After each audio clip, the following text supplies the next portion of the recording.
Sans lui, nous ne voulons pas être ici. Il a promis, là où 2 ou 3 sont réunis en son nom, il est présent. Nous souhaitons accueillir très chaleureusement chacun d'entre vous, en particulier ceux qui sont peut-être ici pour la première fois, aujourd'hui, au nom précieux du Seigneur. Ces rassemblements sont en effet interconfessionnels. Chacun peut venir écouter la parole du Seigneur. Nous ne connaissons qu'un seul lien, celui qui nous unit à Dieu et à sa parole. Une seule proclamation, un seul évangile, un seul message, et c'est encore la parole précieuse et sainte de Dieu. Et je crois que cela prend de plus en plus d'importance à nos yeux lorsque nous lisons dans le psaume 119, verset 105, « Ta parole est une lampe à mes pieds et une lumière sur mon sentier. » Nous vivons en effet une époque très sombre et nous avons besoin de la lumière divine, de réponses divines à ce qui se passe actuellement. J'ai lu aujourd'hui à l'aéroport dans un hebdomadaire une annonce qui m'a réjoui. On y lit en gros titre « On prédit des temps difficiles au diable ». Et je me suis dit en moi-même, c'est vrai, son temps n'est plus trop long et il en profite bien sûr de toutes les manières possibles. Le temps qui nous est promis est un temps merveilleux. Ce sera peut-être une brève période de tribulation, mais après cela, une gloire éternelle nous attendra. Bon, nous ne pouvons tout de même pas ignorer les événements actuels comme s'ils ne nous concernaient pas. Dans l'ensemble, je me réjouis qu'Israël ne soit pas encore intervenu dans les conflits. Croyez-le ou non, ma première prière à Dieu a été qu'Israël fasse preuve de retenue afin que le monde ne se mette pas en colère contre ce peuple de Dieu. Et quand les Américains ont ajouté « Nous nous battons pour vous », cela m'a d'autant plus plu. Dieu pourvoit en effet à tout au moment opportun. Personne ne peut pour l'instant prédire comment les choses vont naturellement évoluer, ni quelle en sera l'issue finale. Nous pourrons ensuite vous citer les passages bibliques qui se sont accomplis. Oui, ce sera alors très simple. Dans tous les cas, comme je l'ai déjà dit, la dernière fois ici, ce n'est pas encore le dernier affrontement, mais un échange de coups. Et il se pourrait qu'Ésaïe 27, verset 12 s'accomplisse à présent. Je voudrais lire quelques passages de l'Ancien Testament concernant le peuple d'Israël et plus généralement l'évolution actuelle. Puis nous passerons à quelques passages du Nouveau Testament. Ésaïe 27, verset 12. Ésaïe 27, verset 12. Mais voici ce qui arrivera en ce jour-là. Le Seigneur organisera une moisson depuis les épis de l'Euphrate jusqu'au torrent d'Égypte. Nous devons voir comment les choses vont se passer. Je vous lis la parole de Dieu qui nous indique les véritables proportions. Et d'ailleurs, qui a jeté un œil à la carte ces derniers temps? Qui s'est un peu orienté, s'est un peu repéré? Mais certainement, la plupart d'entre vous, il est tout simplement très important de savoir que là où se trouvait le paradis, là où habitait Abraham, là où se trouvait Ninive, là où se trouvait Babylone, là où se trouve la Mésopotamie, là où se trouvait le berceau de l'humanité, là où tout a commencé, c'est là que les choses s'organisent et suivent leur cours et qu'elles auront une tâche jusqu'à la fin. Mais je dois en effet vous lire quelques passages de la Bible. À ce sujet, ce n'est pas censé être un cours d'histoire, juste quelques brèves remarques. Je ne m'y attarderai pas longtemps. Dans la Genèse, chapitre 11, je lis le verset 31. Genèse chapitre 11, verset 31. Alors, Téra prit son fils Abram, son petit-fils Lot, fils de Haran, et sa belle-fille Sarai, la femme de son fils Abram, et il partit avec eux d'Our en Chaldée pour se rendre au pays de Canaan. Si vous consultez une carte, vous constaterez qu'Our en Chaldée n'était situé qu'à quelques kilomètres de Bassois. Ces derniers jours, j'ai consulté à plusieurs reprises toutes sortes de cartes afin d'avoir une vue d'ensemble. Et là où habitaient Abraham et Haran, vous pouvez vérifier tout cela en détail. Entre le Tigre et l'Euphrate se trouvaient plusieurs villes importantes. Je voudrais continuer la lecture de Genèse 12, verset 4. Genèse chapitre 12, verset 4. Maintenant, le verset 4, Genèse 12. Abraham partit donc, comme le Seigneur le lui avait ordonné, et Lot partit avec lui. Abraham avait 75 ans, donc 75 ans, lorsqu'il quitta Haran. Il était parti d'Our en Chaldée, remontait l'Euphrate jusqu'à Haran. Je vais maintenant lire un passage de Genèse 15, verset 17. Genèse 15, verset... Oui, peut-être ça suffira peut-être le verset 18. Genèse 15, verset 18. Ce jour-là, le Seigneur conclut une alliance avec Abraham et déclara: je donnerai ce pays à ta postérité depuis le torrent d'Égypte jusqu'au grand fleuve l'Euphrate. Telle était la promesse que Dieu avait faite. Dans Josué 24, je ne lis également que certains versets de Josué 24, peut-être le verset 2 et le verset 14.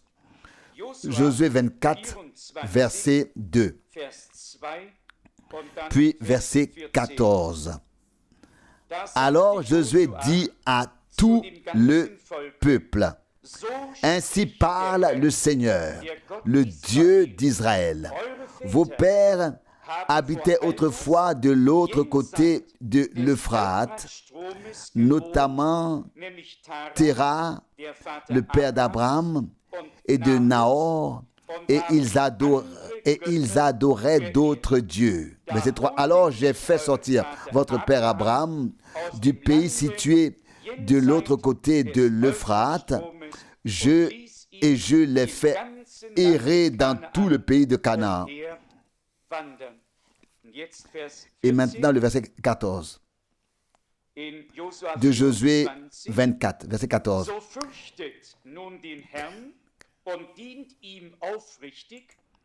Craignez donc le Seigneur et servez-le avec sincérité et fidélité. Débarrassez-vous des dieux que vos pères ont adorés au-delà de l'Euphrate et en Égypte, et servez le Seigneur. une exhortation très claire. Extrait de 2 Samuel 8. 2 Samuel 8. Je voudrais également lire très brièvement le chapitre 8 de 2 Samuel. 2 Samuel 8, 2 Samuel chapitre 8, verset 3. David bâtit ensuite Hadad-Ézer,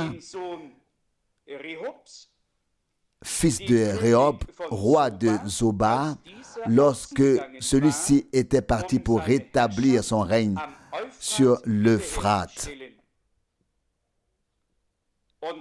Et puis encore, 1 roi 5, juste pour avoir une vue d'ensemble dont nous avons tous besoin ces jours-ci. 1 roi chapitre 5, vous allez tout de suite voir pourquoi je lis ces passages. 1 roi 5, verset 1. Est-ce que c'est bien ça? Je l'ai noté à la hâte, je l'avoue. Passons donc tout de suite à la parole du prophète Ézéchiel, Ézéchiel 37, pour commencer. Peut-être que ce n'était pas si important. L'important, c'est que nous prenions les passages qui parlent directement de ce qui se passe actuellement. Ici, dans Ézéchiel 36, je lis à partir du verset 24. Ézéchiel 36, verset 24. Je vous ferai sortir des nations, je vous rassemblerai de tous les pays et je vous ramènerai dans votre pays. Puis le verset 26. Et je vous donnerai un cœur nouveau et je vous mettrai en vous un esprit nouveau. J'ôterai de votre sein le cœur de pierre et je vous donnerai un cœur de chair. Verset 27. Je mettrai mon esprit en vous et je ferai en sorte que vous marchiez selon mes lois, que vous observiez mes commandements et que vous les mettiez en pratique. Puis, au chapitre 37, verset 21, dis-leur, ainsi parle le Seigneur Dieu. Sachez bien que je vais faire sortir les enfants d'Israël des nations parmi lesquelles ils ont été dispersés. Je les rassemblerai de toutes parts et je les ramènerai dans leur pays. Puis, au chapitre 37, versets 26 et 27. Chapitre 37, verset 26. Je conclurai alors avec eux une alliance de paix. Une alliance éternelle sera établie avec eux. Je les établirai dans le pays. Je les multiplierai et je placerai mon sanctuaire au milieu d'eux éternellement. Ma demeure sera au-dessus d'eux. Je serai leur Dieu et ils seront mon peuple. Au verset 28, les nations reconnaîtront alors que je suis le Seigneur qui sanctifie Israël. Lorsque mon sanctuaire sera au milieu d'eux éternellement. À ce sujet, je voudrais lire tout de suite un passage du prophète Zacharie au chapitre 6. Zacharie, chapitre 6. Ici, il est parlé de la dispersion du peuple d'Israël et là-bas, il était déjà question du rassemblement. Et vous verrez que les mêmes puissances qui s'opposaient à Israël s'opposent également à l'Église. Zacharie chapitre 6, verset 1. Puis lorsque je levai de nouveau les yeux et que je regardais, je vis 4 chars sortir d'entre 2 montagnes. Or, ces montagnes étaient de bronze, d'airain. Le premier char était attelé à des chevaux roux, le deuxième à des chevaux noirs, le troisième à des chevaux blancs et le quatrième à des chevaux tachetés. À quoi pensez-vous maintenant? Qui a lu les 7 sceaux? À quoi pensez-vous maintenant? Aux 4 premiers cavaliers des 4 premiers sceaux, n'est-ce pas? Qui parmi vous a lu le livre scellé? Oui, les autres vont encore le lire. C'est très important. Bon, voici la description. Je voudrais encore lire les versets 4 et 5. Le verset 4. Lorsque j'ai posé la question à l'ange qui me parlait, que signifie-t-il, mon Seigneur? Verset 5. L'ange m'a répondu, ce sont les 4 vents du ciel qui s'en vont après s'être présentés devant le Seigneur de toute la terre. Nous devrons aborder très brièvement cette partie prophétique afin de comprendre pourquoi ces anges du jugement précisément sont liés près du fleuve Euphrate jusqu'au jour et à l'heure, jusqu'au mois et à l'année.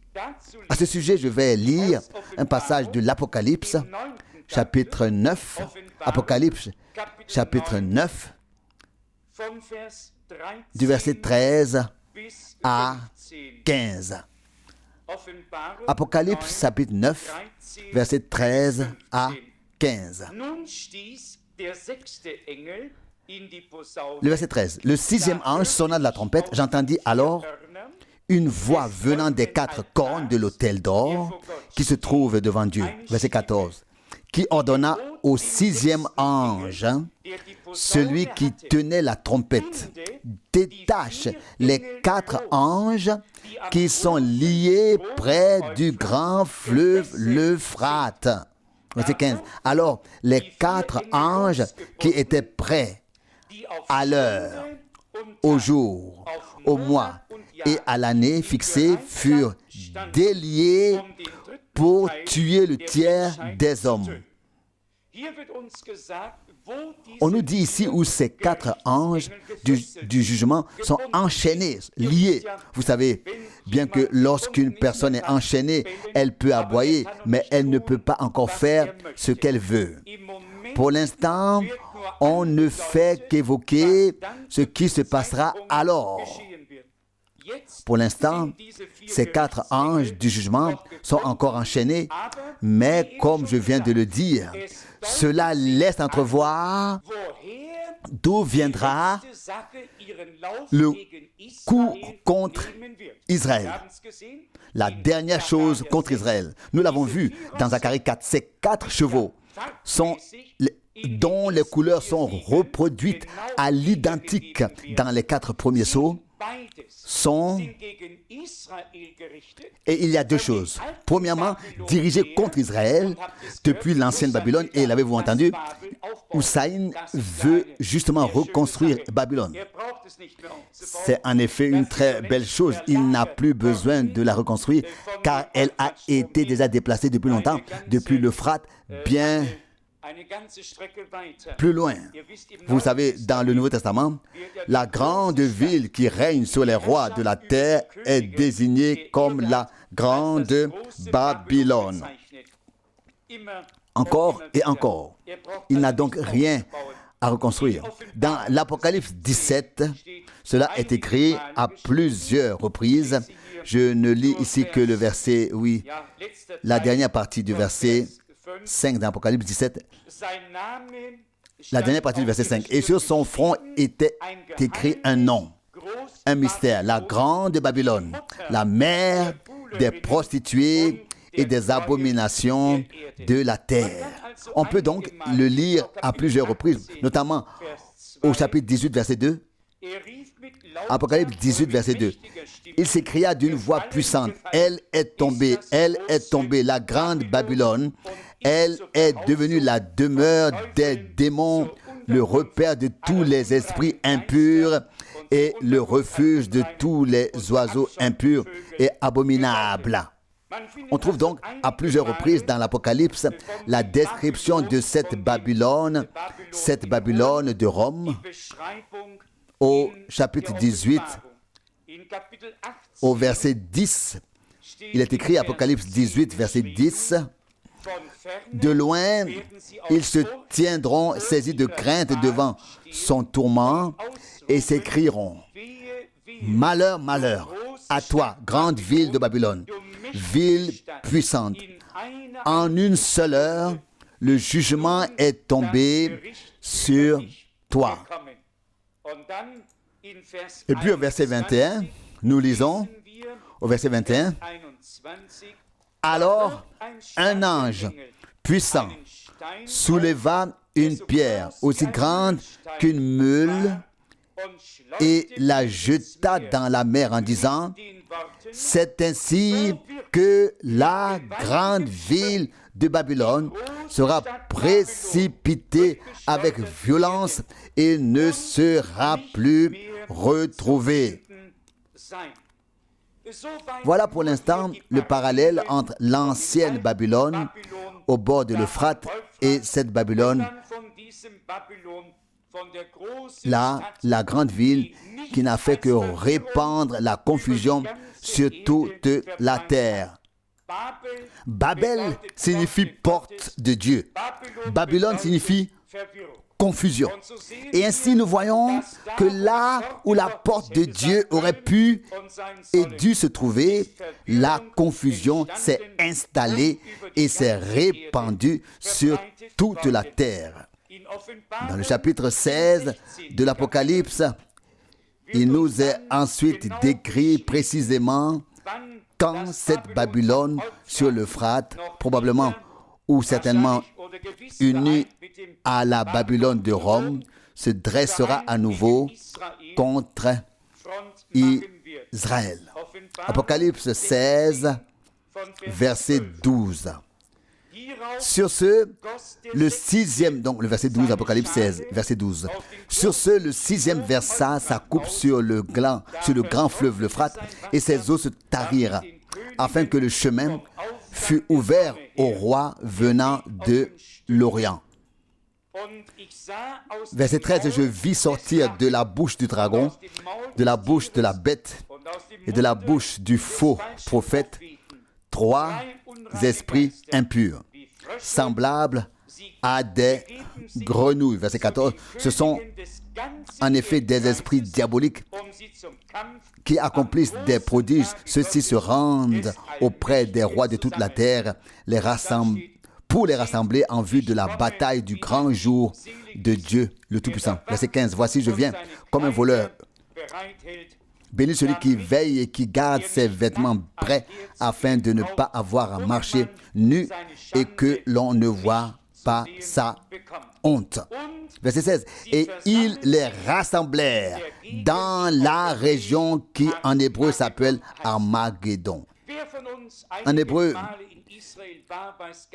ceux d'entre nous qui se sont rendus plusieurs fois en Israël savent très bien où cela se trouve, la vallée de Josaphat, la plaine de Jezreel, juste de l'autre côté du mont Carmel, en direction de la Syrie. Et c'est ainsi que, selon la description de l'Ancien et du Nouveau Testament, cela se produira, se passera là-bas en Mésopotamie, dans la région de l'Euphrate et du Tigre, là où l'humanité a vu le jour, là où se trouvait le paradis, là où Abraham a vécu, là où les premiers êtres humains ont foulé le sol de la terre, là où la civilisation a commencé, là où se trouvait Nimrod, là où se trouvait Ninive, là où tout a commencé.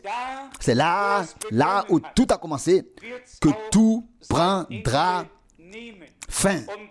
Et ces 4 anges du jugement qui sont actuellement liés par le jour et l'heure, par le mois et l'année, seront alors libérés au moment où aura effectivement lieu le dernier conflit qui sera bien sûr dirigé contre Israël. Et alors Dieu interviendra depuis les cieux dans la bataille et mettra fin à l'humanité qui s'est rebellée contre lui, se glorifiant ainsi aux yeux de toutes les nations.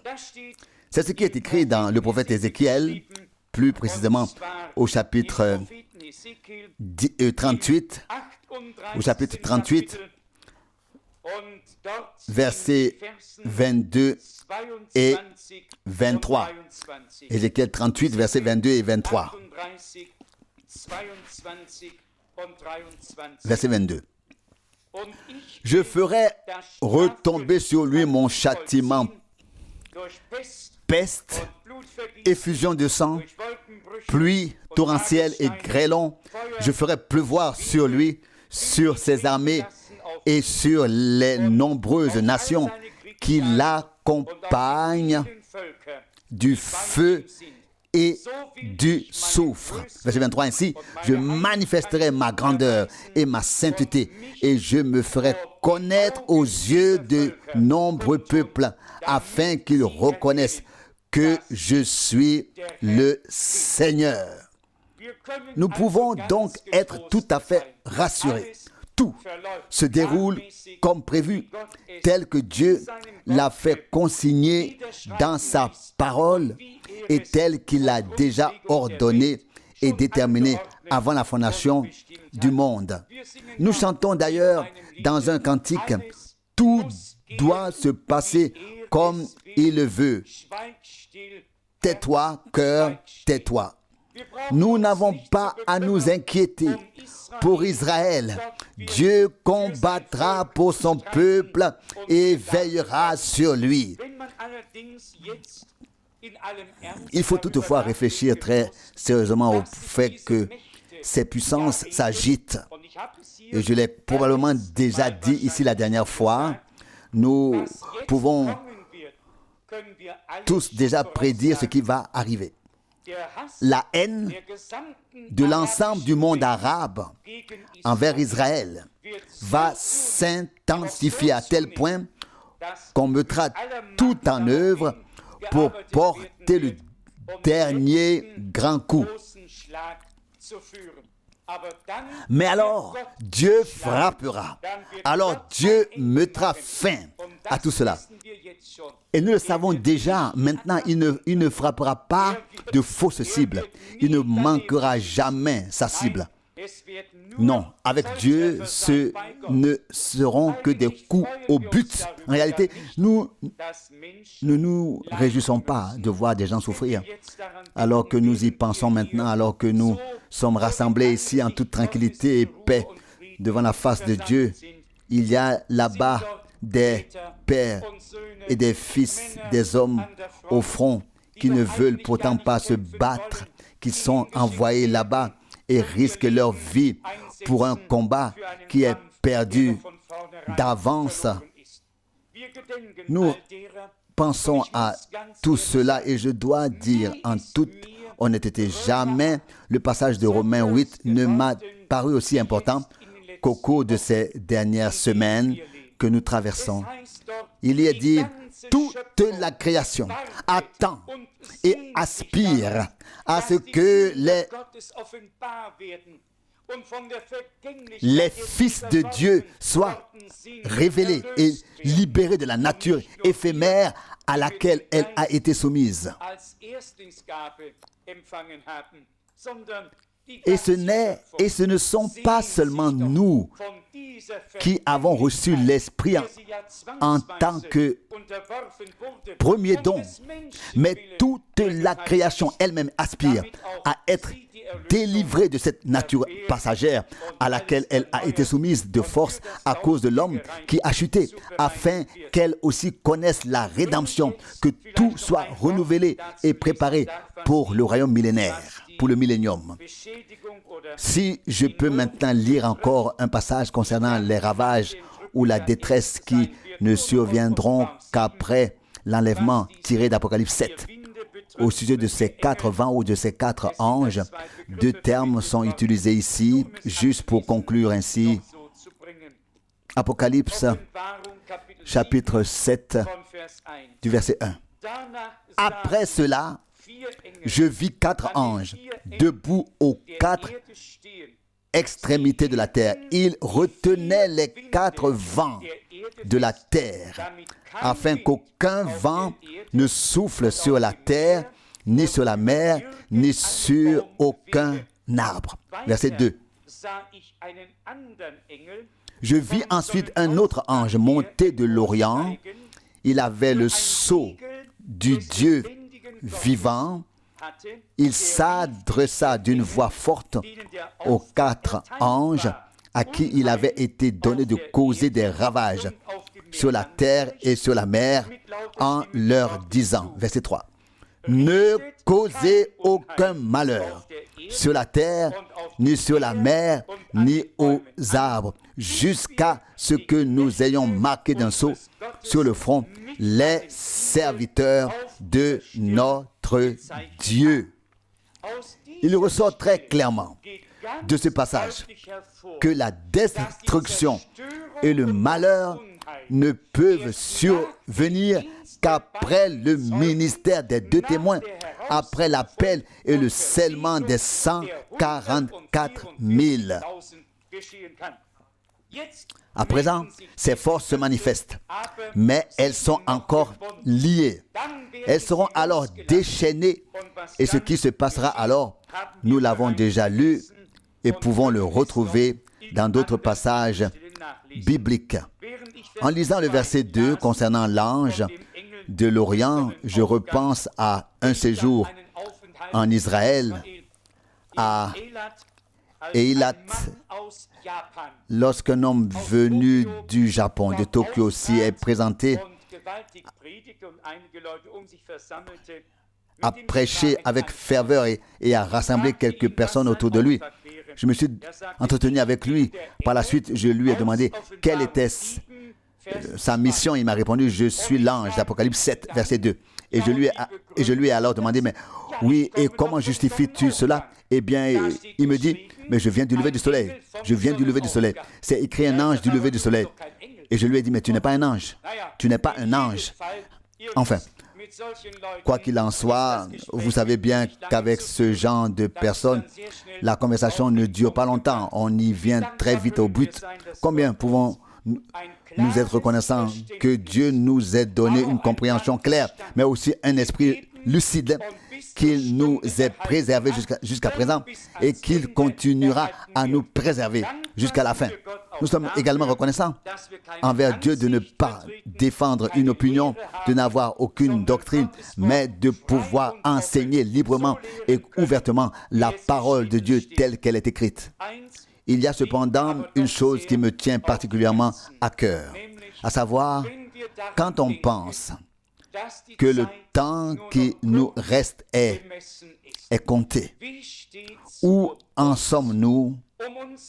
Qu'en est-il de notre préparation lorsque nous lisons que les 144 000 sont marqués du sceau de Dieu? La question qui se pose alors est la suivante.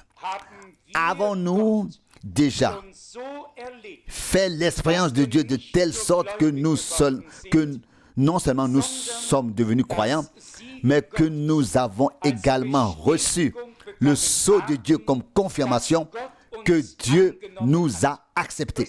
Il existe plusieurs passages bibliques dans le Nouveau Testament qui en parlent effectivement. Prenez notre Seigneur, Jésus-Christ, né Fils de Dieu. Les cieux se sont ouverts au-dessus de lui et l'Esprit de Dieu est descendu sur lui. J'ai relu à ce sujet la lettre de Pierre. Nous connaissons tous les évangiles. Nous savons ce qui y est écrit.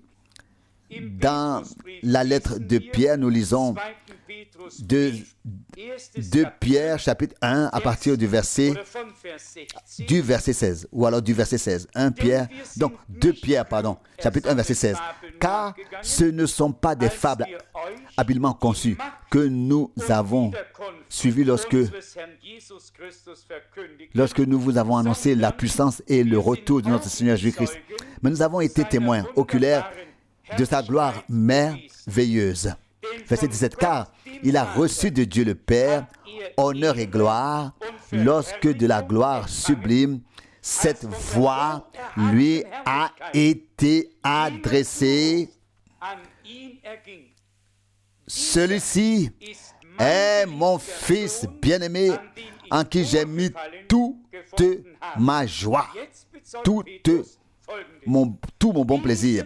Or, Pierre témoigne de ce qui suit, verset 18. Nous avons en effet entendu cette voix retentir du ciel lorsque nous étions avec lui sur la montagne sainte. Chaque fois que nous lisons dans le Nouveau Testament qu'il est question de notre rédemption corporelle, de la rédemption de notre corps, nous parlons en réalité du sceau. Nous lisons concernant le sceau du Saint-Esprit. Éphésiens chapitre 1,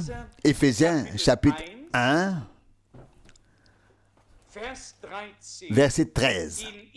En lui, vous aussi, après avoir entendu la parole de vérité, le message du salut ou l'évangile concernant votre salut, et après être venu à la foi, vous avez été ensuite scellés par le Saint-Esprit promis, verset 14, qui est le gage ou la garantie de notre héritage pour la rédemption de son Église à la louange de sa gloire. Notre âme est rachetée. Notre culpabilité est pardonnée. Nos fautes, nous sommes devenus fils et filles de Dieu. Mais il y a plus encore. Il s'agit de prendre part à la première résurrection, de participer à la transformation et à l'enlèvement, et ainsi au festin des noces. Et pour cela, il est nécessaire que nous soyons non seulement devenus fils de Dieu, mais que nous soyons en tant que tels scellés par le Saint-Esprit en vue du jour de la rédemption de notre corps. Il ne s'agit pas en effet de l'âme, celle-ci est déjà rachetée. Et ici, il s'agit bel et bien du corps qui doit être transformé et le sera lors du retour du Seigneur. On trouve un passage similaire dans Éphésiens, au chapitre 4, Éphésiens, chapitre 4, verset 30. Éphésiens 4, verset 30. Et n'attristez pas le Saint-Esprit de Dieu, par lequel vous avez été scellés pour le jour de la rédemption. Il y a donc plusieurs choses. Nous allons lire des passages bibliques qui parlent de l'onction et du sceau. 2 Corinthiens, chapitre 1, 2 Corinthiens, chapitre 1, versets 20 à 22. Car c'est en lui que réside le oui de toutes les promesses de Dieu. C'est aussi par lui que s'est accompli l'amène à la gloire de Dieu par notre intermédiaire. Verset 21. Mais celui qui nous a solidement fondés, vous et nous, sur le Christ, et qui nous a oints c'est Dieu. Verset 22, lui qui nous a aussi apposé son sceau et a mis dans nos cœurs l'esprit comme gage. Trois notions sont donc utilisées ici. Premièrement, celui qui nous a solidement fondés sur le Christ. Et je crois que nous pouvons l'affirmer de tout cœur. Nous ne sommes plus ballottés au gré des courants doctrinaux. Je crois que nous pouvons affirmer en toute vérité que Dieu nous a ainsi solidement fondés sur le Christ par la parole, de telle sorte que rien ni personne ne peut nous ébranler. Pouvez-vous dire amen à cela? Oui, c'est un fondement solide comme le roc dans la parole, par la révélation de l'Esprit. Et comme je l'ai dit, ce fondement est solide. Rien ne bouge, ni ne vacille plus. Mais cela continue. Et nous a oint. C'est là encore une autre chose. L'une concerne l'assise solide, l'autre l'onction. Et cela ne suffit pas encore. Cela continue ainsi. Et qui nous a aussi apposé son sceau et a mis l'esprit dans nos cœurs en gage. Vous voyez, notre Seigneur, comme je l'ai déjà dit tout à l'heure, est certes né en tant que fils de Dieu, mais il était dans un corps de chair. Il est encore écrit aujourd'hui, « Tu es mon fils, je t'ai engendré aujourd'hui. » Il a été engendré par le Saint-Esprit. Il était fils de Dieu. Et pourtant, le ciel s'est ouvert et l'Esprit de Dieu est descendu sur ce corps qui était lui aussi soumis au processus de croissance. Vous savez, il avait 12 ans, il avait 30 lorsqu'il a commencé son ministère. Il était dans ce corps terrestre. Et on disait, tu n'as même pas 50 ans. Donc, il paraissait donc plus âgé qu'il ne l'était, car il était l'homme de douleur et de souffrance. Il était donc ici, dans un corps terrestre. Il a mangé et bu, il a communiqué par des gestes comme un être humain. Il était comme un homme, il a souffert, il a pris les douleurs sur lui. Il les a réellement ressentis dans son corps. Donc, ce corps a donc dû être, pour ainsi dire, pris en charge par Dieu. Dieu a simplement dû revendiquer le droit que ce corps ne connaisse pas la décomposition, mais qu'il en soit comme il est écrit, je ne laisserai pas mon sein voir la corruption, ni son âme demeurer dans le séjour des morts. Il s'agit là de deux choses, l'âme et ensuite le corps. Les deux se sont accomplis. Il est ressuscité le troisième jour. Il est descendu, tandis que son corps reposait dans le tombeau. Il est descendu dans les profondeurs de la terre.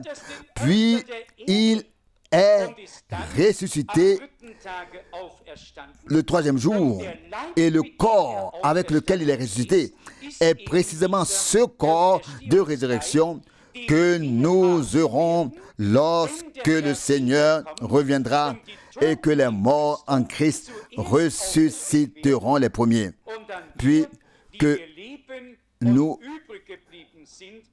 qui serons encore en vie, seront transformés et enlevés pour être alors avec le Seigneur pour toujours.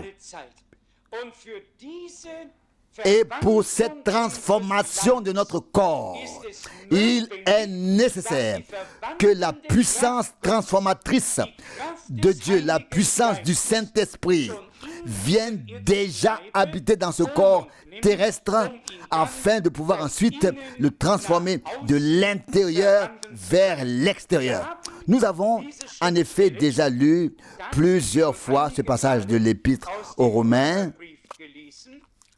Et il est tout simplement très important. Mais bien aimés, cela ne sert à rien de parler de l'enlèvement et du retour du Seigneur de la brièveté du temps qui nous reste, sans nous faire connaître les uns aux autres en toute vérité quelles sont les exigences de Dieu et tout ce qui doit arriver pour que nous puissions nous aussi être présents lorsque le Seigneur viendra et pour que ces corps mortels reçoivent justement l'immortalité. Nous trouvons la parole à ce sujet dans l'Épître aux Romains au chapitre 5. Romains chapitre 5, puis également au chapitre 8. Tout d'abord dans Romains chapitre 5, verset 8. Romains chapitre 5, verset 8. Mais Dieu prouve son amour envers nous en ce que le Christ est mort pour nous alors que nous étions encore pécheurs. Au verset 9. Ainsi maintenant,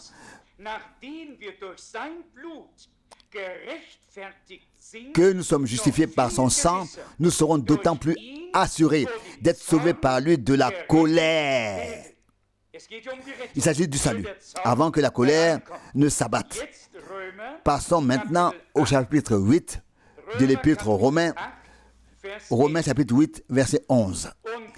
Et si l'esprit de celui qui a ressuscité Jésus d'entre les morts habite en vous, celui qui a ressuscité le Christ d'entre les morts rendra aussi la vie à vos corps mortels par son esprit qui habite en vous. Donc, né de nouveau par l'Esprit, renouvelé par l'Esprit, enseigné par l'Esprit, conduit dans toute la vérité par l'Esprit, oint par l'Esprit. Mais il est maintenant question de la puissance. Il ne s'agit pas seulement de l'établissement, d'être solidement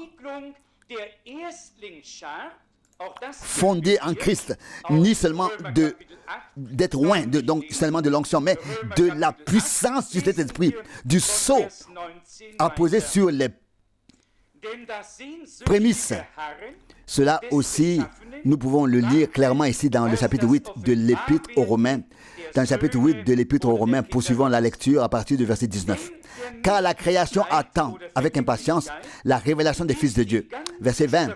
Car c'est à la vanité, oui, à la nature périssable, que toute la création a été soumise, non pas de son plein gré, mais à cause de celui qui l'y a soumise, toutefois, dans l'espérance. Verset 21.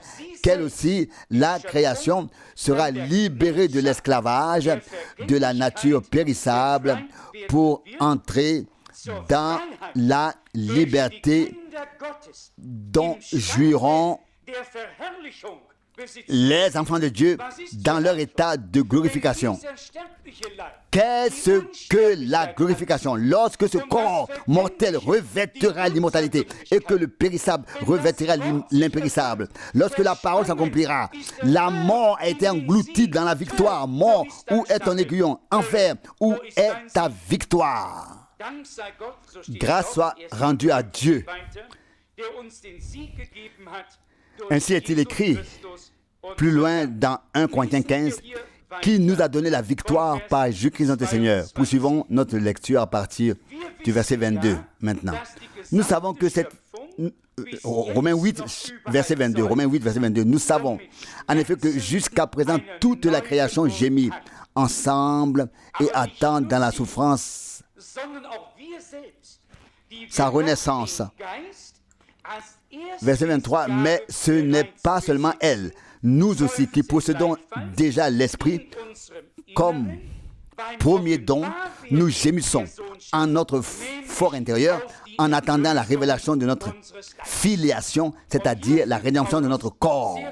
Et ici, Paul poursuit très clairement au verset 24, car nous avons certes été sauvés, mais seulement dans l'espérance.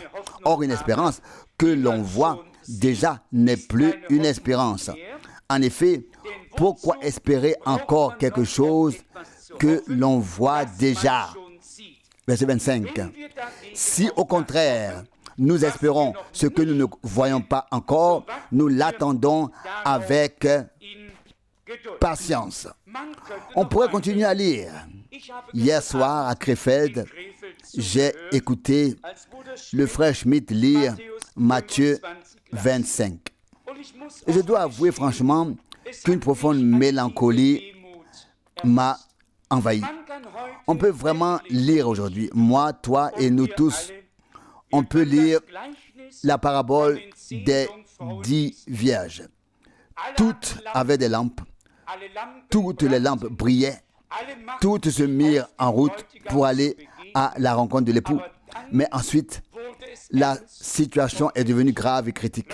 Soudain, ce nombre total s'est divisé par 2. Et voilà que les unes avaient emporté des cruches, tandis que les autres n'en avaient pas.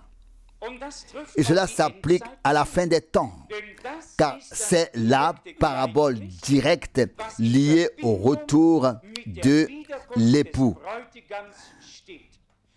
Et on y trouve la description suivante: celles qui étaient prêtes entrèrent au banquet des noces et la porte fut fermée. Je ne peux pas faire autrement. Je dois proclamer toute la vérité, et ce de telle sorte que nous soyons prêts ensemble lorsque le Seigneur viendra. Non seulement avoir l'illumination, la lumière, non seulement avoir des lampes allumées, non seulement avoir la connaissance et la révélation, mais posséder réellement la plénitude de l'Esprit qui se déverse sur nous, la puissance donc qui nous envahit, qui coule, la puissance directe de Dieu qui peut nous transformer et même alors rendre vivants nos corps mortels. Je souhaite vraiment vivre cela et j'espère que nous le souhaitons tous, que nous soyons baptisés dans l'Esprit, que nous soyons loin de l'Esprit Saint, que nous soyons scellés par l'Esprit Saint, que nous soyons ainsi équipés, revêtus de la puissance de l'Esprit Saint, de sorte qu'il ne nous manque rien, ni pendant le temps où nous serons encore nécessaires au service de Dieu ici, en tant qu'Église, ni à l'heure où le Seigneur reviendra pour ramener les siens chez eux. Il ne faut pas qu'il s'avère ce jour-là que nous ayons manqué de quelque chose. Et malheur à moi, si quelqu'un pouvait alors encore dire, oui, mais le frère Franck ne nous l'a pas prêché. Et alors, cela ne doit pas arriver. Je dois pouvoir me présenter devant Dieu en ce jour-là. Et je ne pourrais me présenter devant lui et subsister devant lui que si je prêche le plein évangile dans son intégralité, tel que Paul et les apôtres l'ont prêché. Et nous pourrons tous nous présenter devant Dieu et subsister devant lui que si nous vivons avec lui les mêmes expériences que celles que nos frères et sœurs du christianisme primitif ont vécues avec Dieu. Et si nous ne trouvons pas le repos, tant que nous n'aurons pas trouvé en Dieu le repos pour notre âme, l'avons-nous compris? Et si cela nous pousse à prier avec ferveur, rendons grâce à Dieu pour cela. Peut-être faut-il d'abord que s'élève ce cri de détresse pour que s'accomplisse. Invoque-moi au sein de la détresse et je te délivrerai et tu me loueras. Psaume 50, verset 15. Il vaut mieux, n'est-ce pas, que nous reconnaissions dès maintenant nos manquements, ce qui nous manque, et que nous remplissions nos lampes et nos cruches d'huile plutôt que de devoir soudainement constater au moment du retour du Seigneur et dire « Donnez-nous de votre huile car nos lampes s'éteignent ». Et alors viendra la réponse « Allez chez les marchands ». Oui, il y a beaucoup de marchés de nos jours.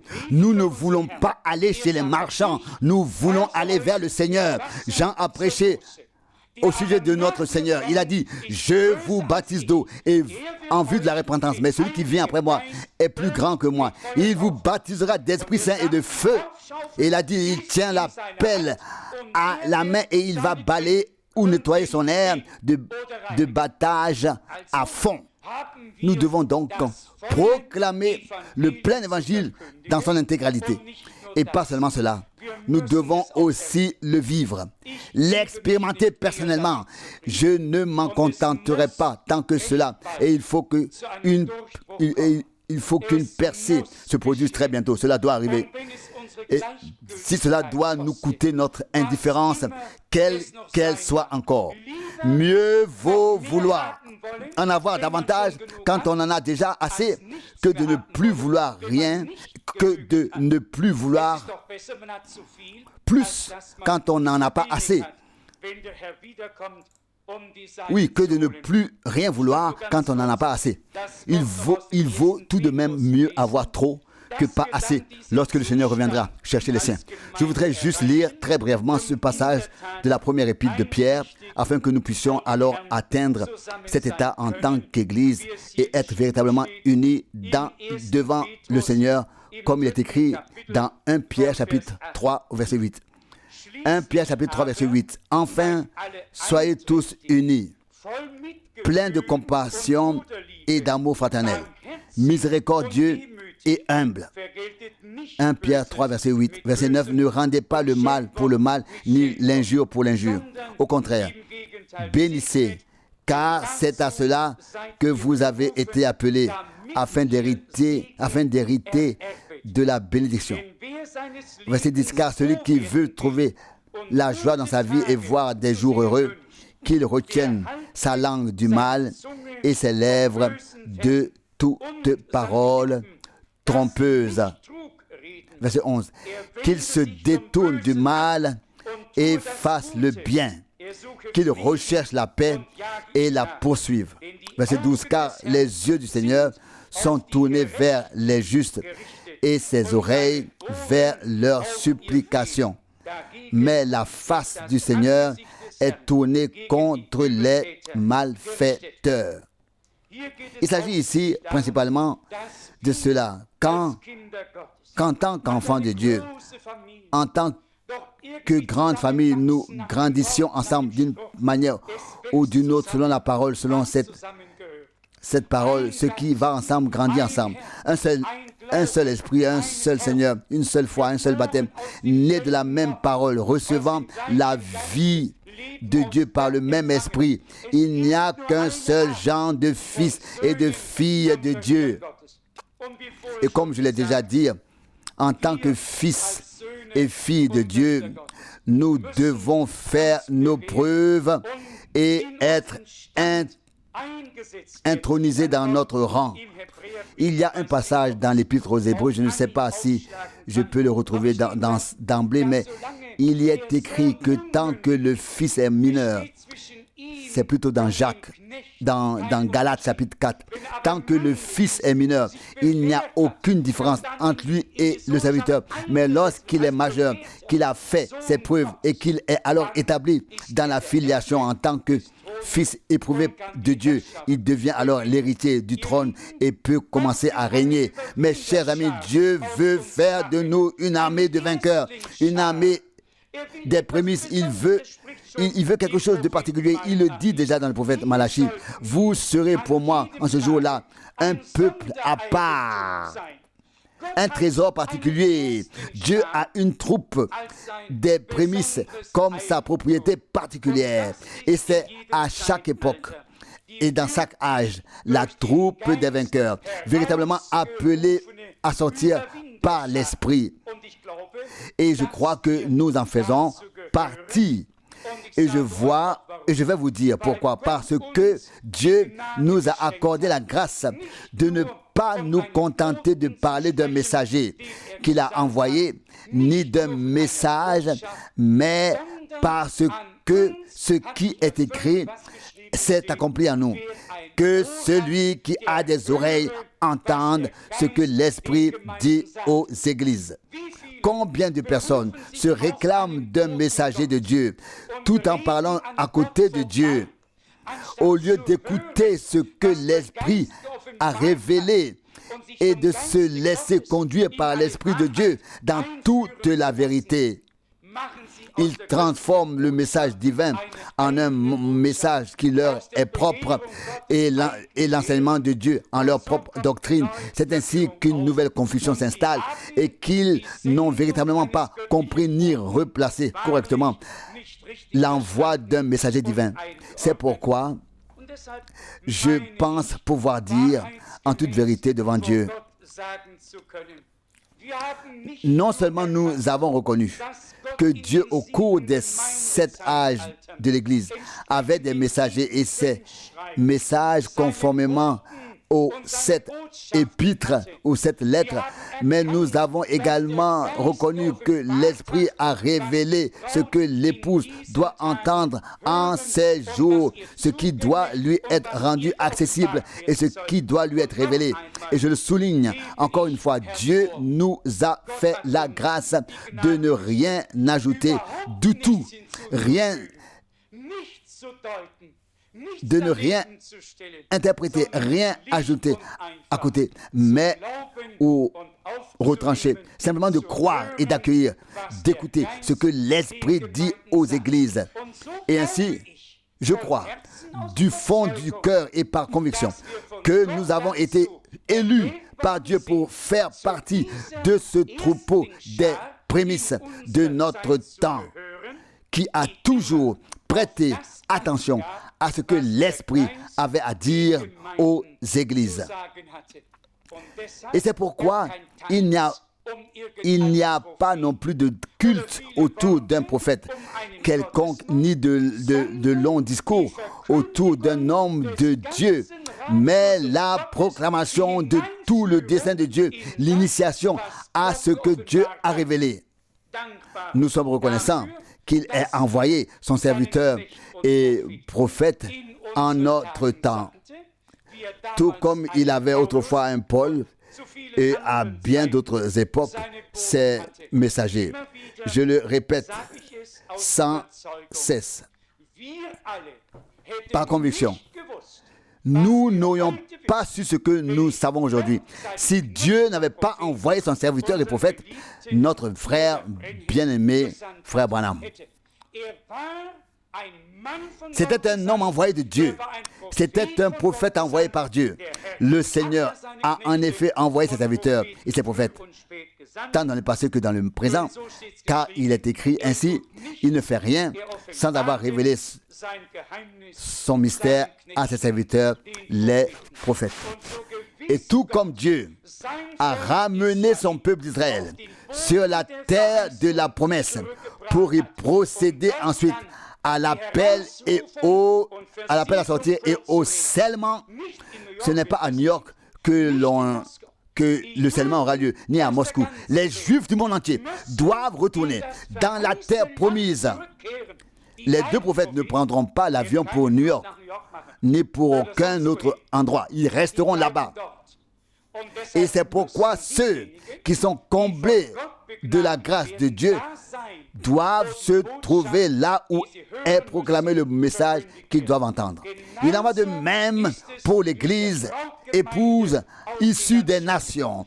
Il faut simplement être là où les promesses que Dieu a faites pour cette époque sont proclamées et placées sur le chandelier.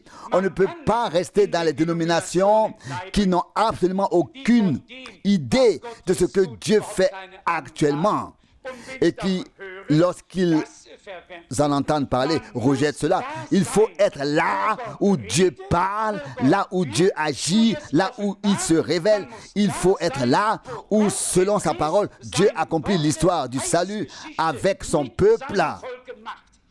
Et c'est là qu'il a révélé sa parole selon sa volonté, et c'est là que les personnes auxquelles il a accordé sa grâce recevront et écouteront de tout leur cœur ce que l'Esprit dit aux églises.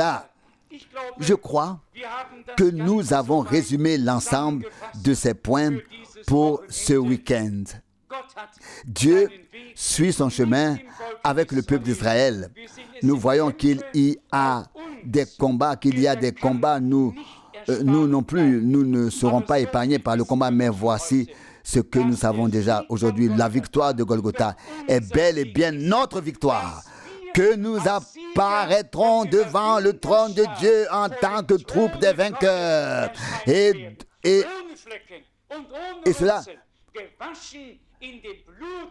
sans tache ni ride, lavé dans le sang de l'agneau, purifié dans le bain d'eau de la parole, scellé et rempli du Saint-Esprit, afin qu'en ce jour-là, lorsque notre Seigneur reviendra, nous soyons enlevés dans la gloire avec lui.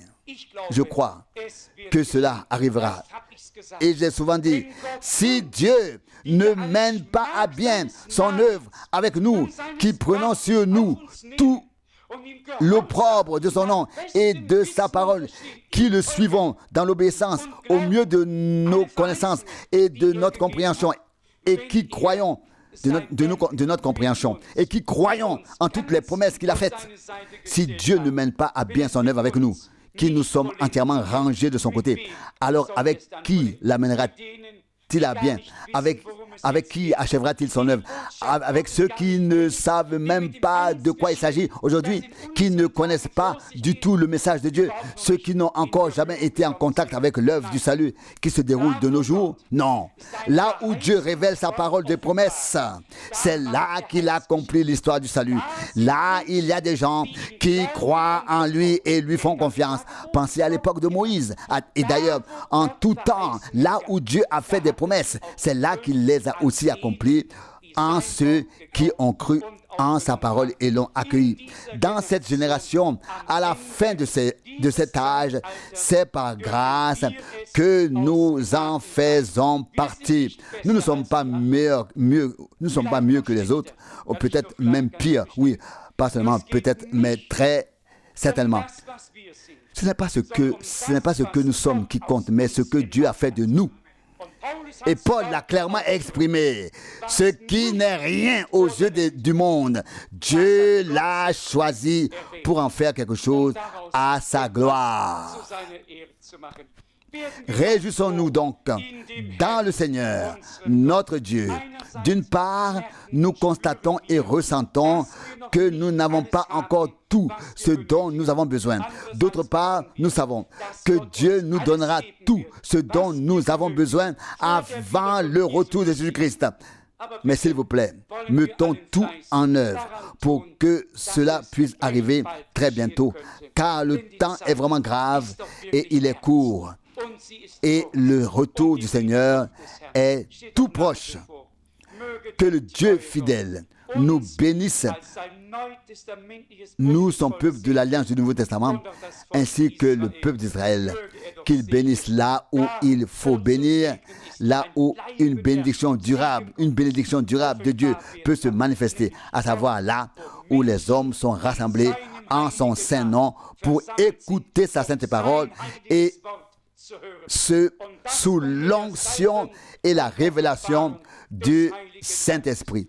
C'est pourquoi nous n'avons pas été enseignés par des hommes, mais par Dieu qui nous enseigne par sa parole et par la révélation du Saint-Esprit et qui nous conduit dans toute la vérité. Lui qui a commencé, il achèvera jusqu'au jour glorieux de son retour.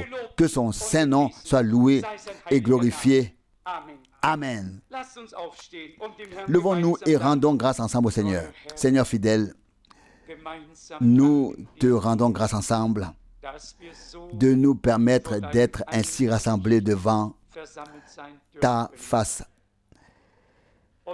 Et comme l'a dit ton serviteur et prophète Jean, l'époux entend le cri de joie de l'épouse.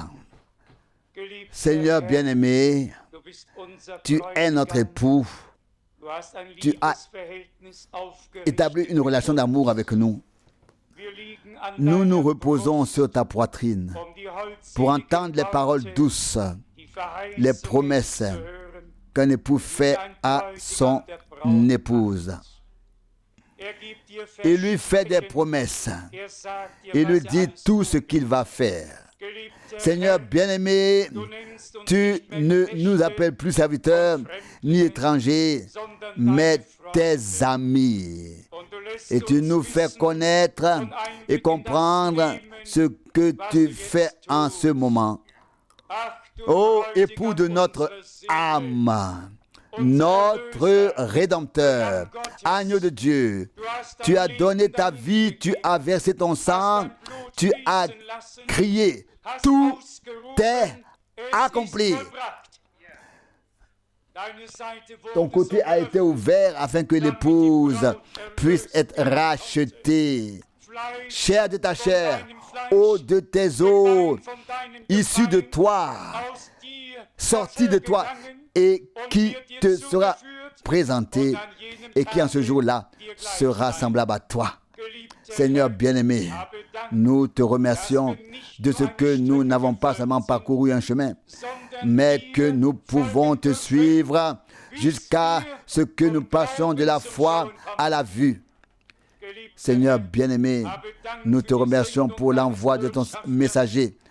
Nous te remercions pour le message divin de la parole, pour toute la révélation des mystères.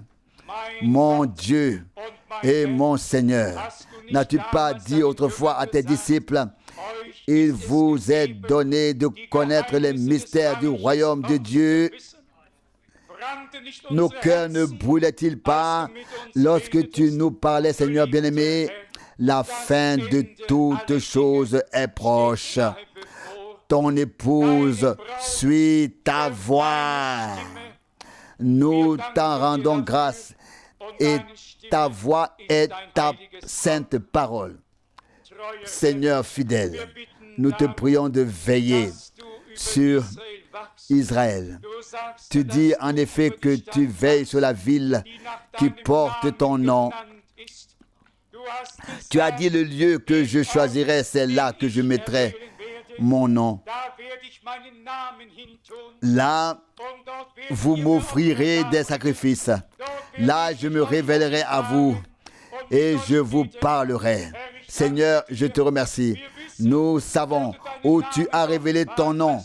En Jésus-Christ, notre Seigneur. Il est la révélation de Dieu et nous sommes en lui. Ah, nous te remercions, Seigneur bien-aimé. Toi en nous et nous en toi. Que tu marches avec nous tous. Et tes voix avec nous tous. Nous te prions de continuer à agir en nous. Puissent toutes ces expériences devenir bientôt réalité, afin que nous soyons des témoins vivants de ta parole. Salut, guérison, délivrance, nouvelle naissance, renouveau, baptême du Saint-Esprit, revêtement de la puissance d'en haut, onction d'en haut. Ô Seigneur bien-aimé, saut pas pour le jour de la rédemption de notre corps.